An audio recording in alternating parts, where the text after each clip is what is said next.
មានគឺមានមិនអត់គឺអត់ក្រោយចាញ់សង្គ្រាមដែនគោកអស់ចំនួន2លើកមកពុកបានបាត់មុខអស់មួយរយៈនិងសង្ងំស្ងាត់មាត់ឈឹងហើយពេលទំនេរពុកច្រៀងចម្រៀងយ៉ាងលយថែមទៀតក៏ប៉ុន្តែឥឡូវជំងឺអួតរបស់ពុកវាបានរើឡើងវិញហើយដោយពុកថែមទាំងបានដឹកកូនជញ្ជូនចៅទៅជួបមន្ត្រីតាមខេត្តទៀតផងទោះជាយ៉ាងណាពុកជាប្រមុខរដ្ឋស្ដីទីនិងជាប្រធានព្រឹទ្ធសភាទាំងមូលមិនរកវិធីទាមទារទឹកដីដែលបាត់បង់នៅតាមព្រំដែនបែរជាមុខនិយាយរឿងផ្លែទុរេននិងរឿងចាក់បាល់ទៅវិញសូមពុកកុំតាំងខ្លួនជាលោកម្ចាស់ប៉ាវឲ្យសោះព្រោះការងារទាំងនេះទុកឲ្យក្រសួងស្ថាប័នថ្នាក់ក្រោមដោះស្រាយទៅបានហើយបើពុកចេញមកដោះស្រាយដដែលអញ្ចឹងសូមរំលាយក្រសួងស្ថាប័នទាំងនោះចោលទៅណាមួយវាមិនបង្ហិនលុយជាតិផង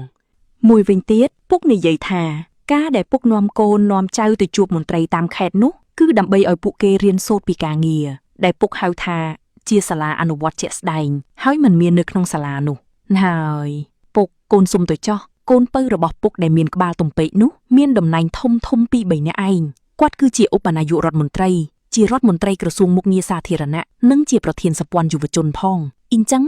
នៅតែឲ្យគាត់ដើររៀនតាមឪទៀតមែនតួនាទីច្រើនម្លឹងសម្បូរពេលដើរណាស់ឬជាចុងក្រោយកូនសុំប្រាប់ទៅលោកពុកថាលោកម្ចាស់ប៉ៅចិនមានហើយប៉ុន្តែបើពុកចង់ធ្វើដូច្នេះកូនសុំជូនឈ្មោះទៅពុកថាលោកម្ចាស់ប៉ៅសាញ់វិញប៉ុន្តែសូមពុកកុំធ្វើអ្វីដែលហួសដែនកំណត់ពេកកូនដឹងច្បាស់ថានិស្ស័យពុកជាអ្នកចូលចិត្តនិយាយជេរបញ្ចោនិងគំរាមកំហែងនៅតាមវេទិកាក៏ប៉ុន្តែពេលនេះពុកចាស់ហើយសូមសង្រួមខ្លះផងពុកអើយដៃយើងមិនហើយបដិបាត់ស្ងាត់ឈឹងកូនចាំដំណឹងឮសូដឹងស្មានថាបានដៃដឹងអីកូនពេលនេះយុទ្ធសាស្ត្ររបួសមេដៃមេជើងរបស់ពីរអ្នកឪពុកនិងកូនបានទទួលជោគជ័យយ៉ាងត្រាចាស់ត្រាចង់ហើយបាននេះមិនงั้นជាក់ស្ដែងដូចជារឿងនៅខេត្តបាត់ដំបងយោធាថៃដាក់ពង្រីកទ័ពនិងរីបន្លាលួសបណ្ណាណីអត់ល្បីគ្មានអ្នកនិយាយប៉ុន្តែមកល្បីរឿងផ្លែទុរេនទៅវិញពលគឺល្បីអារឿងរបស់ស៊ីជាងរឿងទឹកដីទៅទៀតខ្ញុំទទួលស្គាល់ថារឿងធ្វើពហិការទំនិញបន្លែផ្លែឈើពីប្រទេសថៃនឹងវាសំខាន់ដែរក៏ប៉ុន្តែករណីនេះគឺយើងអាចចាត់វិធានការដោយអនុវត្តតាមច្បាប់ប្រទេសទៅគឺវារួចស្រេចបាត់ទៅហើយប៉ុន្តែចំពោះរឿងទឹកដីគឺវាខុសគ្នាបើបាត់បង់ហើយគឺមិនងាយទាមទារមកវិញបានទេឬអាចនឹងបាត់បង់ជារឿងរហូតក៏អាចថាបានតើមានដឹងអត់នៅតំបន់ព្រំដែនក្នុងខេត្តបាត់ដំបងយោធាថៃកំពុងចូលកាន់កាប់ស្រុកចំនួន3គឺស្រុកភ្នំព្រឹកស្រុកសំពៅលួននិងស្រុកកំរៀងនេះមិនរាប់បញ្ចូលទាំងតំបន់ព្រំដែនក្នុងសង្កាត់បាយ៉ាខាខេត្តបៃលិនដែលយោធាថៃទើបតែចូលឈូសឆាយហើយនោះផងតាមពិតទៅរឿងនេះមិនអាចបន្ទោសពលរដ្ឋបានទេ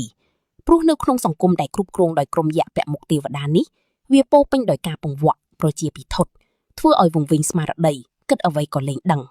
មេដឹកនាំរបស់ទេវតាคล้ายៗបានគំរាមពលរដ្ឋមិនឲ្យនិយាយរឿងព្រំដែនរឿងទឹកដីពួកគេបង្កើតស្ថានភាពនិងសាច់រឿងដើម្បីបន្លប់រឿងជាតិពួកគេបានចាត់ទុករឿងទឹកដីគឺជារបួសកូនដៃរបួសមេជើងដោយចាត់ទុករឿងទុនរេនគឺជារឿងសំខាន់និងបង្កើតកម្មវិធីសបាយឲ្យពលរដ្ឋរំច្រៀងសបាយផឹកស៊ីស្រវឹងលេងដឹងពីគ្រោះភ័យនិងក្តីវិនាសស្រុកអីខុសគេឬត្រូវបណ្ដាសាស្រុកអីខុសគេឬត្រូវបណ្ដាសារៀងខ្មែរខ្លោចសាអត់ទឹកអត់ដី